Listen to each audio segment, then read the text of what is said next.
అనిల్ రావిపూడి ఇటీవల వెంకటేష్ నటించిన సంక్రాంతికి వస్తున్నాం సినిమాతో బ్లాక్ బస్టర్ హిట్ కొట్టాడు. అనిల్ రావిపూడి తన తదుపరి చిత్రాన్ని మెగాస్టార్ చిరంజీవితో చేయనున్నట్లు ఇన్నాళ్లు వార్తలు వచ్చాయి. ఇప్పుడు చిరంజీవి అనిల్ రావిపూడి సినిమా గురించి అధికారికంగా ప్రకటన వచ్చేసింది. షైన్ స్క్రీన్స్ బ్యానర్పై సాహు గారపాటి నిర్మించిన విశ్వక్ సేన్ కొత్త చిత్రం లైలాక్ మెగాస్టార్ ముఖ్య అతిథిగా హాజరయ్యారు. ప్రీ రిలీజ్ ఈవెంట్లో దర్శకుడు అనిల్ రావిపూడి కూడా ఉన్నారు.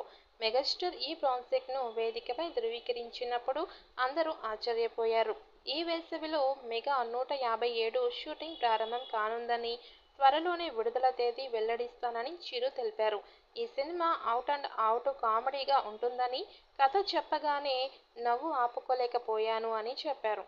మెగాస్టార్ 157 సెట్ పైకి వెళ్లడానికి తాను ఎదురు చూస్తున్నానని, తన కుమార్తె సుస్మిత కొణిదెల నేతృత్వంలోని గోల్డ్ బాక్స్ ఎంటర్టైన్మెంట్ బ్యానర్తో తాను షైన్ స్క్రీన్స్ బ్యానర్తో కలిసి ఈ చిత్రాన్ని నిర్మిస్తున్నట్లు చిరంజీవి తెలిపారు.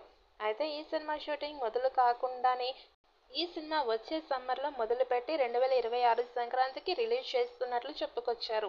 అలాగే చిరంజీవి అనిల్ రావిపూడి సినిమా మే నెలలో షూటింగ్ వెళ్తుందని, అలాగే వచ్చే సంక్రాంతికి రిలీజ్ చేస్తారట. మార్క్ కమర్షియల్ ఎంటర్టైనర్గా ఈ సినిమా ఉండబోతోంది.